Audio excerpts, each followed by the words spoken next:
هل جزاء الإحسان إلا الإحسان؟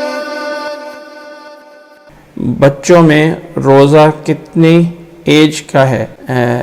بچوں میں روزہ کتنی ایج کا ہے، یعنی مین چیز ہے کہ بچوں کو کب روزہ رکھنا ہوتا ہے۔ دیکھیں، روزہ فرض تو تب ہوتا ہے جب بچے بالغ ہوتے ہیں، جب بچے بالغ ہوتے ہیں تب ان پہ روزہ فرض ہوتا ہے۔ اور بلوغت جو ہے عموماً بچیوں میں آج کل 9، 8، 10 سال کے قریب بچیاں بالغ ہو جاتی ہیں، بچے جو ہیں 11، 12 سال میں بالغ ہو جاتے ہیں۔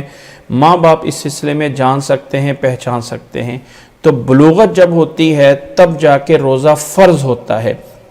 لیکن بچوں کے لیے روزے کی جو یعنی ان کی جو رکھوانے کی ہے وہ ان کے وہ ویٹ نہیں کرنا، یعنی انتظار نہیں کرنا ہے کہ بچے بالغ ہو جائیں، بلکہ عادت اس سے پہلے ان کو ڈالنی چاہیے۔ جب بچہ 5، 6 سال کا، 7 سال کا ہو جائے تو اس سے اس کو فرض کاموں کی عادت ڈل جانی چاہیے۔ اللہ کے نبی صلی اللہ علیہ وسلم نے فرمایا تھا کہ 6 سال کی عمر میں بچے کو نماز پڑھانے کا عادی بناؤ۔ اگر 10 سال کی عمر تک بھی بچہ جا کے نماز پڑھنے کا عادی نہیں بنتا ہے تو اس کو نماز نہ پڑھنے پہ سزا دو، اس کو نماز نہ پڑھنے پہ اس کی پنشمنٹ اور اس کی سزا دی جائے۔ تو اس لیے عادی جو ہے وہ بچوں کو نماز کا، روزے کا 5، 6 سال کی عمر سے کرنا شروع کر دینا چاہیے۔ باقی جو فرض ہے ان کے اوپر وہ بلوغت پہ ہے، اور یہ بالغ ہونا جو ہے اس کی کوئی ایج ہم فکس نہیں کر سکتے، وہ 9 سال کی بھی ہو سکتی ہے اور وہ 12 سال کی بھی ہو سکتی ہے۔ جی السلام علیکم ورحمۃ اللہ وبرکاتہ۔ جی یہاں پہ جو سوال تھا مکسر پہ، ظہر کی نماز میں فرض سے پہلے 4 سنتیں پڑھنے پر روشنی ڈالیے۔ ظہر سے پہلے 4 سنتیں بھی ہیں اور ظہر سے پہلے 2 سنتیں بھی ہیں، ظہر کے بعد بھی 4 سنتیں بھی ہیں اور ظہر کے بعد 2 سنتیں بھی ہیں۔ اللہ کے نبی صلی اللہ علیہ وسلم سے 2 طرح کی حدیثیں موجود ہیں۔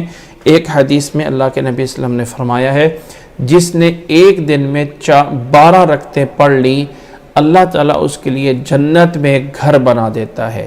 12 رکعتوں سے مراد اس کی سنتیں ہیں، جس میں فجر سے پہلے کی 2 سنتیں، ظہر سے پہلے کی 4 سنتیں اور ظہر کے بعد کی 2 سنتیں اور مغرب کے بعد کی 2 سنتیں اور عشاء کے بعد کی 2 سنتیں۔ یہ ٹوٹل 12 سنتیں پڑھتی ہیں۔ جس نے یہ پڑھ لی ایک دن میں، اللہ تعالیٰ اس کے لیے جنت میں ایک گھر بنا دیتا ہے۔ ایک دوسری حدیث ہے جس میں اللہ کے نبی صلی اللہ علیہ وسلم نے جہنم سے دور ہونے کا بشارت دی ہے، اور اس میں 10 رکعتیں موجود ہیں، یہی سنتیں، جس میں ظہر سے پہلے کی 2 رکعتیں موجود ہیں۔ اللہ کے نبی صلی اللہ علیہ وسلم کی ایک عمومی حدیث موجود ہے، عام ہے کہ صلاۃ اللیل والنہار مثنی مثنی، دن اور رات کی جو بھی نماز ہے فرضوں کے علاوہ وہ 2 رکعتیں ہوتی ہے۔ اس حدیث کی بنیاد پہ ظہر کے جو پہلے کی 4 سنتیں ہیں اگر وہ پڑھنی ہیں تو وہ بھی 2 کر کے الگ پڑھنا ہی بہتر ہے۔ واللہ عالم الصواب۔ جزاک اللہ خیرا۔ کیا منگنی کے بعد لڑکا لڑکی سے بات چیت کر سکتا ہے جبکہ وہ نامحرم ہے؟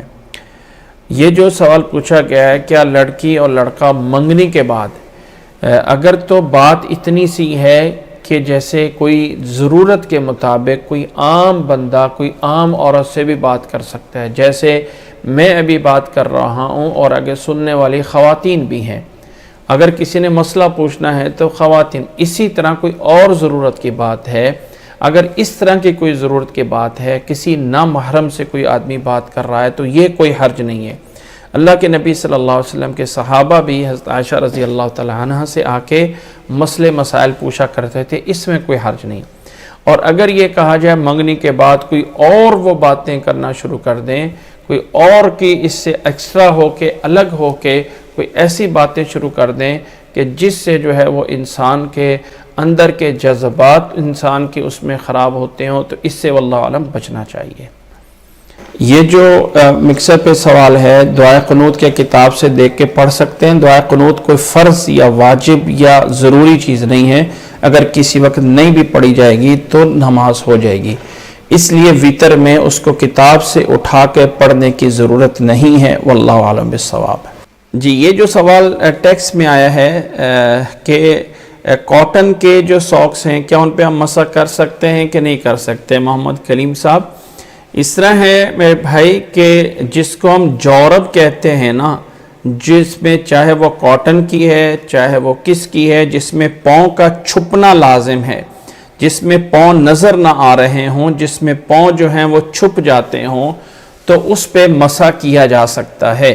جس میں پاؤں کی رنگت نظر آ رہی ہو، جیسے عورتوں کے کچھ باریک سے ساکس ہوتے ہیں جس میں پاؤں بھی اندر سے نظر آ رہے ہوں، ایسا نہیں ہونا چاہیے۔